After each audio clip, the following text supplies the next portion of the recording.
And welcome back to the channel. Today we've got our college basketball best bets for December 18th, Wednesday, December 18th, and there is no NBA action today, so again, we are doing all college basketball. I did see a comment requesting 10 best bets for today.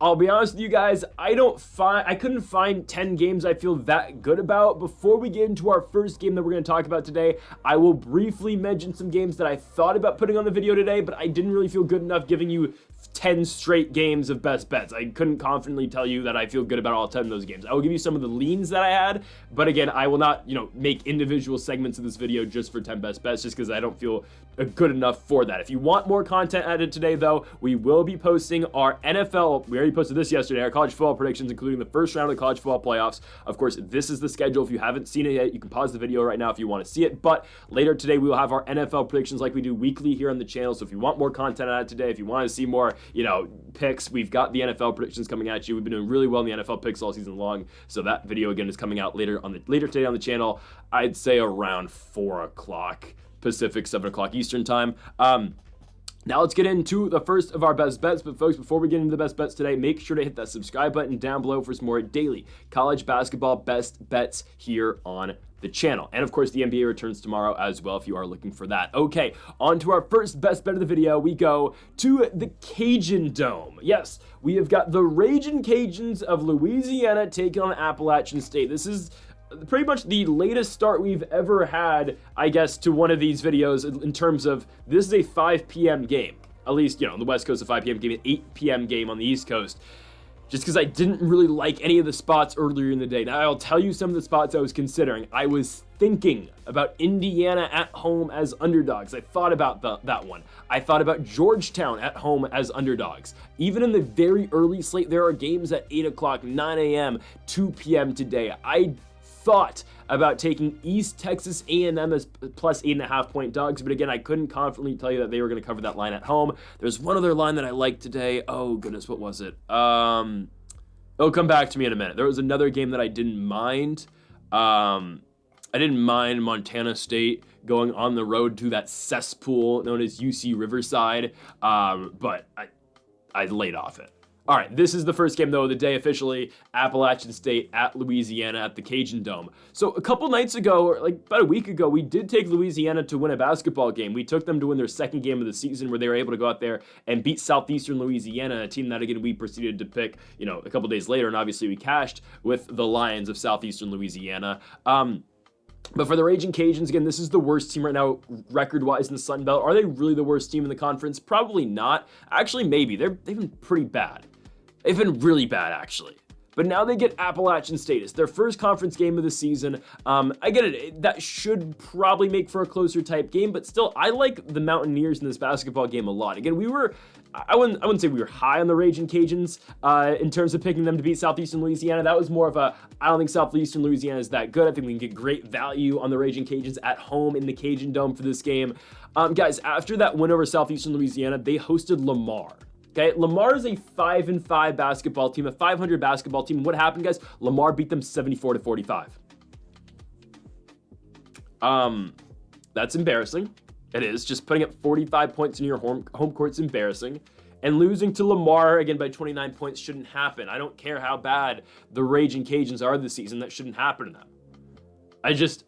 Again, they were good enough to beat Southeastern Louisiana, but that wasn't more of we are astonished. We love what we have here at the Ragin' Cajuns. No, this is still a 2-9 basketball team. We just saw opportunity in taking them, okay?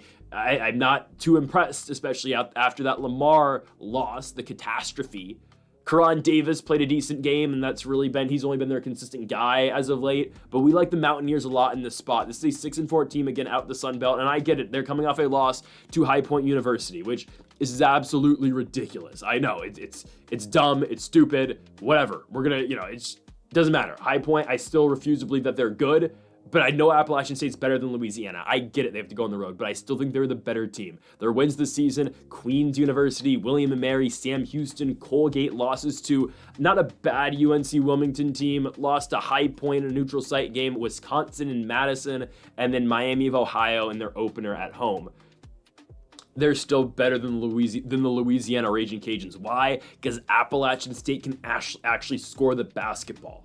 They have two players in their team that, again, stand out amongst the others. It is going to be CJ Huntley, and it's going to be Miles Tate as well. At least those are your best scorers on this team. Huntley, their forward, averaging 14.5 points a game, and Miles Tate averaging 14 points a game. He also leads their team in assists. Jaleel Boburn, I believe, is their leading, he's their leading rebounder. He also puts up 7.5 points per game. But again, it's going to be a lot of Huntley and Tate as the 1-2 combo, at least in terms of scoring for the Mountaineers. I don't really care the games in the Cajun Dome. Guys, have you seen the crowd that these guys have pulled in their last couple of games? Now, again, if you're in Lafayette, Louisiana, are you going to spend your Wednesday night in the Cajun Dome watching this 2-9 basketball team? I mean, maybe. It is their Sun Belt opener. I mean, if you got nothing better to do, but just the games I've been watching this season with the Raging Cajuns, they've played every game this season that they've had, at least at home this season, or not a neutral site game. All but one of their non-neutral site games have been at home. Their only road game was on the road at Houston where they got blown out. But I mean, guys, the Cajun Dome is absolutely empty. Nobody shows up to these basketball games. This is a team that has lost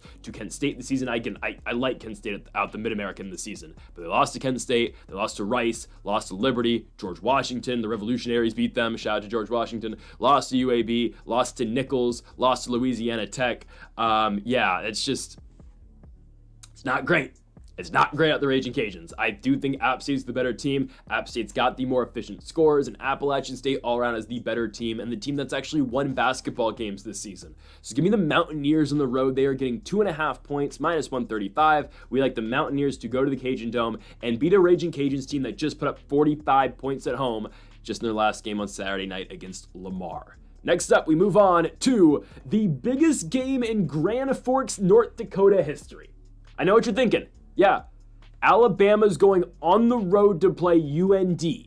That same UND team that we, have faded in the UTSA game. I didn't do the second UTSA North Dakota game, but what happened? UTSA beat them again by more points this time in Grand Forks, North Dakota, which is concerning, but hear me out. There's reason for picking North Dakota in this game, trust me. All right, this is the same team that we picked to beat Utah Valley, and they got blown out by 23 points. I get it, guys. I get it. I know you might be sick of this Summit League, this Summit League agenda that I've been pushing, but hear me out, guys. Just hold on. Hear me out.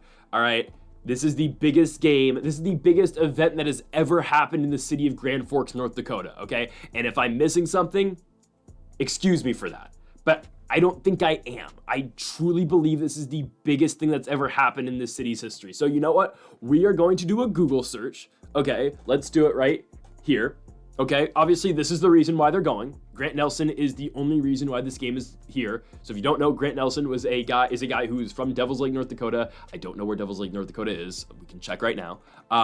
But he played at North Dakota State. He was playing for the Bison, transferred to Alabama. This is a homecoming game for him. This is the only reason they are doing this game. So he's from Devils Lake, North Dakota, which has 7,000 people in it. It's right here. And I don't know North Dakota geography at all. Where is Grand Forks? Right here. So it's literally, he's right there. It's a homecoming for him. So again, why is the game in Grand Forks, North Dakota? Because again, Grant Nelson. What has happened? Historical events in Grand Forks, ND. I am genuinely curious. This has to be the biggest event in this city's history. So we're gonna use Google AI. These are the top things, most historical events that have happened in the history of Grand Forks, North Dakota, okay? 1872, Alexander Griggs, a steamboat captain, founded the city. He is known as the father of Forks. Who is Alexander Griggs? All right, cool, dope. 1880, the Great Northern Railway arrived, became a transportation hub. Great, you made a train. 1883, the University of North Dakota was established. Great. Deadly tornado, then called the Inland Hurricane, killed at least 6 people. That sucks, but let's move on. 1890s, fires destroyed buildings. It was an Air Force base in 1954. They made a shopping mall in 1959, and there was a flood which had 50,000 people evacuated. That sucks. How many people live here? 58,000 people, so they evacuated everybody? Wow. Anyways, that's all. Put that all together, guys, and think about how much this means to the city of Grand Forks, North Dakota. That Alabama's coming to town. You're telling me these guys can't cover 25.5 points? This is the biggest game. I don't care. This is the biggest game everyone in this North Dakota team is ever playing in their life. I'm serious. It might be. Maybe Trayson Eaglestaff transfers next season. He's at a bigger school. That's the only guy who might play a bigger basketball game than this ever. Eaglestaff is a junior on this UND team. He's by far their best player. He is their shooting guard. He might transfer out at the end of the season and maybe, I'm not saying he's going to get like a Zeke Mayo opportunity, but, or a Baylor Shireman opportunity, but he'll go somewhere. All right, I think, if he wants to leave. He's a guy from Bismarck, though. Maybe he only wants to play for the Fighting Hawks in North Dakota. This is the biggest opportunity that this team is ever going to get. Guys, Alabama's going to UND. The least North Dakota can do to hold up their end of the bargain is to cover the 25.5 points. That's all we ask. All we ask. They have covered this line in every single game they have played this season, with the exception of their loss to Colorado State. Oh, goodness. But, hear me out. That game was at Colorado State. They did lose to Bethune-Cookman, who we do just fade every single time we see him. That was the other game I was thinking of. Oh my goodness, that was the other game. Yes, Bethune-Cookman. If you want another bonus pick, again, didn't feel that great about it. I didn't put it in the final five, but Bethune-Cookman, oh god, they're playing South Florida. Yes, I do like the Bulls to win at home. It's a bounce back opportunity for USF. They're only getting 12.5 points against Bethune-Cookman. They should probably cover. That does not help my case here, my goodness. That I randomly just saw Bethune-Cookman reminded me of my other pick, and then I'm telling you, the team that lost Bethune-Cookman is going to cover against Alabama. I think they do, guys. This is the biggest game in North Dakota school history. This game is on CBS. North Dakota's on CBS. The Fighting Hawks. Again, homecoming for Grant Nelson. Mark Sears is great. Wright Sell's great. But the North Dakota Fighting Hawks have Trey Eaglestaff. And they're going to cover. All right, Eaglestaff put up 24 in their loss against UTSA, 20 in the Utah Valley loss, 31 in the Utah Valley win earlier in the season. Give me the Fighting Hawks of North Dakota to cover the 25 points. I didn't even write the line for the winner, obviously. All you know is that Alabama's winning the game, but we just need the Fighting Hawks to show up for the great people of North Dakota, the great man who founded the city, the railroad that they built here, the mall they built in the 1960s. Give me the Fighting Hawks of Grand Forks, North Dakota, and the 58,000 strong. We're taking the North Dakota Fighting Hawks to not lose by more than 26 points. Okay. Next up. Let's move on to the Jumpman Classic again. We had a great game yesterday between North Carolina and Florida. Unfortunately, North Carolina was covering pretty much that entire second half. They made their little comeback, and then, of course, at the very end, oh, they don't cover. Oh, no. Disgusting. Disgusting. What a fight they put up, though. And that does lead me to my next point. Don't bet against the SEC. As I say that as I just picked North Dakota to cover against the University of Alabama. At the same time, though, different circumstances, that's 25.5 points. That's a lot of points, and this is, again, a special occasion that we're never going to ever see again in the great city of Grand Forks, North Dakota, okay? Oklahoma and Michigan. There are very few teams that are still undefeated right now in college basketball. Florida was able to survive against North Carolina the other night. Great win. But again, Tennessee obviously undefeated still.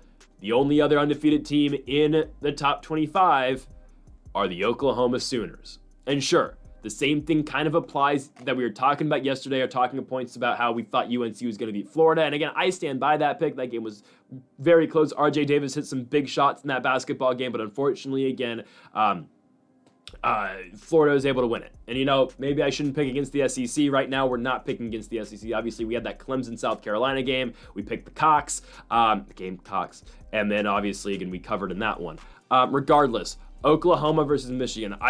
I'm not picking against the SEC team here that is undefeated. Sure, they have the same talking point that we were saying yesterday about Florida. Oh, they haven't played that many great teams, but a win against Arizona. I get Arizona's been disappointing this season, but they beat Arizona by 5. They beat Louisville by 5. They beat Georgia Tech by 15. They beat OK State in their last game by 15 points. I get it. OK State's not that great this season, but still, they're winning these games. Michigan, they've played all right this season, obviously. 2 losses, though. 1 to the SEC zone in Arkansas. They lost to Wake Forest earlier in the season as well. But they've been playing great basketball, obviously. They are undefeated in Big Ten play, beating both Wisconsin on the road in Madison and beating Iowa in their last game by 2 points. I'm not denying Michigan's a great team. I think they are. I just think Oklahoma has got too many playmakers to not win this basketball game. I'm looking at Jalen Moore. I'm looking at Jeremiah Fears. I'm looking at these guys. I don't think, again, I think Oklahoma's got the better players. I think they have the star players. They have the star power. I don't mind Sam Godwin as well in the glass. I think, again, just the better all-around basketball players are on Oklahoma, and that's kind of just the way this entire season for college basketball has felt.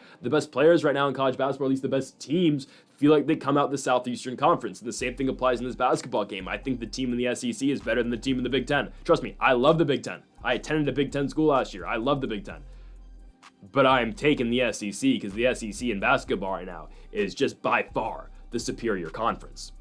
Everything that we've seen this season points that way, and it still remains. I do think Oklahoma right now, again, is a better team than Michigan. We've seen Michigan lose to Arkansas this season. Close game, sure, but again, Arkansas came out on top. Right, the Wake Forest game, close game. Wake Forest was able to, win a very close one against Michigan. I think the same thing applies here. This is a razor-thin game, but I just think Oklahoma pulls away from it. You look at the line, right? You get plus 2.5 for the Sooners, plus 125. Again, this is going to be a razor-thin game, but ultimately, I do think the Sooners take the win here and get the nod in this basketball game. Simply put, I think they have the better star players in this game. They have the players who can change this game. Again, we're looking at Jalen Moore and we're looking at Jeremiah Fears. Those are by far the two best guys on the court in this basketball game, I think. I think it's going to be enough for Oklahoma to win it. So give me the Sooners to win in North Carolina here against Michigan. We are still backing the SEC. No, the Alabama game doesn't count because we were getting 26 points in that one. Give me the Oklahoma Sooners to beat the Michigan Wolverines here at the Spectrum Center in Charlotte, North Carolina. Let's go on to our next game here. We go to the Levy Center in Santa Clara, California. I might be at this basketball game. Probably not, but I might go because like $3, but we'll see. Santa Clara taking on Kennesaw State. I think it's too many points.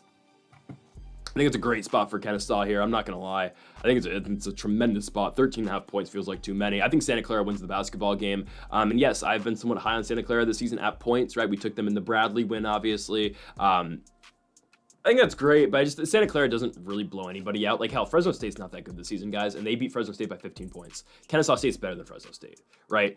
They blew out that cesspool known as UC Riverside. Great for them, but everyone can probably beat UC. That's a joke. UC Riverside's not that bad. They're not as horrible as the school is, and just the people who go to the school. I'm kind of joking. If you go to UC Riverside, I'm sorry. I'm not meaning to offend you. Regardless. Santa Clara, right? This is a team that started off really, cold to start the year, right? They beat St. Louis, but then they lose to Arizona State. They lose to North Dakota State. I was at that game, and North Dakota State was down big in that one. They were 22.5-point dogs. They ended up winning the game outright in overtime. Nevada blows out Santa Clara. They have turned a page, obviously. They lost at home to Stanford earlier this year. They've kind of turned a page since, again, they got out the Thanksgiving break in the Thanksgiving tournament. They beat McNeese on the road. They're able to beat Fresno State, and they're able to beat Bradley as well. Again, we took them in the Bradley game, neutral site. They return home for this Kennesaw State game. This pick, again, it is kind of about Santa Clara just because, Adama Alpha Ball has been so unimpressive this season. I never thought, again, I didn't really think Adama Alpha Ball is going to be a guy who's going to be able to play at the next level, at least in the NBA, but this season kind of just cements that, honestly. I mean, he will be a guy who's going to play overseas. I'm sure he'll get a shot somewhere. I believe he's French.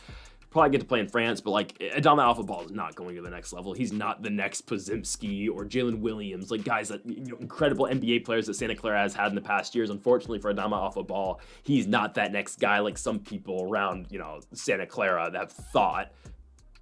I don't know. But Kennesaw State, right? This is a 7-3 team this season. This is a team that beat Rutgers earlier this year. They lost to Kent State, but Kent State's a good team. They got blown out by Irvine. But hell, guys, I've been pumping up the Anteaters all year long. I don't know if I think we've only made one official UC Irvine pick this season just because I haven't found the best value surrounding the Anteaters. But hell, we get them on the road tomorrow against Belmont. They're probably going to get 3.5 in that game. I don't mind it. We'll probably go full in depth tomorrow on the Anteaters of UC Irvine, so just wait on that one. But again, that's the best team in the Big West by far. It's not a bad loss for Kennesaw State, guys. I think Irvine probably beats Santa Clara right now. That's how good Irvine is. Again, I've been saying it all year long. As long as they don't let the damn beach of Long Beach State beat them again in the tournament and win the Big West, Irvine's going to be a sneaky team come tournament time. But we've seen Kennesaw go to California before and stay competitive. I know Cal Baptist is not as good as Santa Clara, but they were able to stay competitive on the road at Cal Baptist and only lose the game by 4 points. We've seen them beat Rutgers this season. They had a competitive game against Kent State, which is a really good team. They just went on the road to Georgia State and won. Guys, this might not be the last time we see Kennesaw State here in these videos, because Saturday they go to San Jose State. They're going to stay in the Bay Area. I don't mind their chances against the Spartans. Santa Clara is definitely a lot better than San Jose State. Maybe we see Kennesaw State again and we're picking Kennesaw State in the money line. I'm just taking Kennesaw State to cover here because they have guys who can keep them in the game. We're talking about Simon Cottle. We're talking about Adrian Woolley. We're talking about Jameel Miller. These guys, again, you've got Cottle who's averaging 17 points. You got Woolley who's averaging 16. Miller's averaging 10. Braden Liu's averaging 10 as well. They've got guys who can keep them in this basketball game. I just feel like 13.5 points is way too much, especially considering the way that Santa Clara has kept teams into games so far this season. I get it, travel's a thing. But guys, the Santa Clara game tomorrow is not going to be popping. There's not going to be a real home court advantage. Nobody's going to be at that game, I'll be honest with you. I don't think. It's final season out here. Actually, no. Are finals over yet, Santa Clara? I'm not sure. Trust me, it's not going to be that active of an environment. I think Kennesaw should be able to keep this one within the margin. Again, 13.5 points feels like a lot. We are taking Santa Clara to win, but that doesn't really matter. We just need Kennesaw to cover these 13.5 points, and I think they absolutely do it. Give me the Owls to go to the Levy Center and cover the 13.5 here against the Santa Clara Broncos. Let's go into our final game of the video. It is the Apple Cup. Yes, the Apple Cup is Washington State. I always get that one mixed up with the Civil War that takes place between the Beavers and the Ducks in Oregon. But we go to the Apple Cup, at least in basketball. We've got Wazoo taking on Washington. Obviously, again, Washington State was able to win this affair, obviously, in football this year. And this is the one time these two teams will be going at it this year in college basketball. Obviously, it used to be a Pac-12 game, but now, obviously, with Wazoo in the West Coast and with Washington in the Big Ten, this is the only time we get this game this season. And I'm taking Wazoo. Give me the Cougars. This is a good team this year, man. This is a really good Wazoo team. They've lost twice this year. They lost to Iowa and they lost to SMU.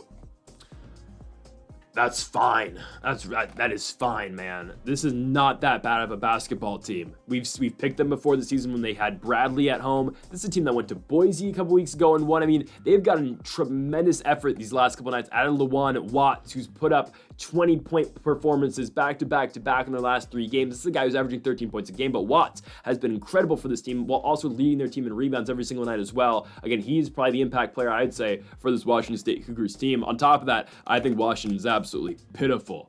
We've seen them play against good teams this season and lose. We've seen them against Big Ten squads and lose. Their only good win this season, Santa Clara and Colorado State. They've lost to USC. They got blown out. They lose on the road at UCLA by 11 points. They lose in Reno by 10 points to Nevada. This is a very unimpressive Washington team. They are led by Osabor. He does everything for the team. Literally, their entire offense is Osabor. He gets the free throw line a million times a game. He's not that great of a shooter, shoots 50% from the line, but he gets hacked 20 times a game, and that is literally their offense. They rely on Osabor getting to the line 25 times a game. That's an over-exaggeration, but still they rely on Osabor getting to the line over and over and over again and just putting up free throws and working the ball down low against him. Again, it is successful against those bad teams like in Eastern Washington in their last victory. I get it. But against the better teams, they're going to find solutions to Osabor. I don't know who entirely is going to be on Osabor in this game. I mean, I don't think it's probably going to be Dane Erikstroop, if I'm pronouncing that right. The senior power forward / center for Washington State out of Beaverton, Oregon. We'll see if he can contain Osabor in this game. I don't think it's going to be Watts. Obviously, he plays the 3 for them. It's going to be Erikstroop, which I think will be fine for Wazoo. I think this is a guy who's going to be able to keep Osabor away from backing him down. I think, again, if Wazoo has a solution on stopping Osabor, they'll be fine, because that's really all Washington is. They got Tyler Harris, who can kind of shoot it. I'll give him that. But other than, again, Osabor and Harris, this is a very just limited Washington Huskies team. I've seen this team play a couple times this season, and they're just not all that impressive. Sure, they beat Santa Clara, but it's Santa Clara. Their last couple of games, they've gotten a very good effort out of Makai Mason. This is a guy who averages 9 points a game, but he has put up, 15 and 18 in his last couple of games. That's great and all. Mason's a guy who's going to let the three ball fly. He's going to, again, take those big shots. But ultimately, I think, again, Washington State should be able to go into Seattle and win. Rivalry game of sorts. Again, how much of an environment will there be on a Wednesday night in December after finals are already over at the University of Washington? I don't know. But I do think Wazoo is able to go in here and complete the sweep, at least, in football and basketball. I do like what this Wazoo team does. We've seen them time in and time out this season win on the road at Nevada, at Boise. And hell, again, if you want to compare common opponents, guys, both these teams went to Reno, Nevada and played the Wolfpack. Wazoo came out with a victory and Washington did not. I think Wazoo's a force in the West Coast Conference this season. It's Gonzaga. I'll say it's Gonzaga, then Wazoo, then St. Mary's, then Oregon State, Santa Clara. That's kind of how I have it right now. Yes, San Francisco is the 6th best team in the West Coast Conference. I will stand by that. I'm not going to lie, I thought about taking them against Bradley today. That's another one I was thinking about, but I can't bring myself to actually pick the San Francisco Dons in a basketball game, so we're going to stay away. But yes, I do think Wazoo right now is the 2nd best team in the West Coast. I think they're just behind Gonzaga.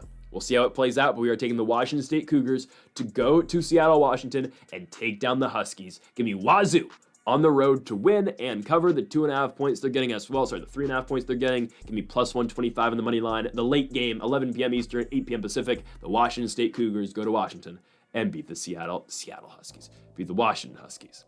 Folks, that'll do it for our 5 best bets for college basketball here on December 18th. If you have not yet, though, make sure to hit that subscribe button down below for more daily college basketball predictions here on the channel, best bets on the channel. We'll be back again later today for our NFL predictions for Week 16. So make sure to hit that subscribe button down below for more. Make sure to leave a like if you did enjoy the video. Make sure to comment if you do disagree with any of the picks. Folks, thank y'all for watching, and Mamba forever.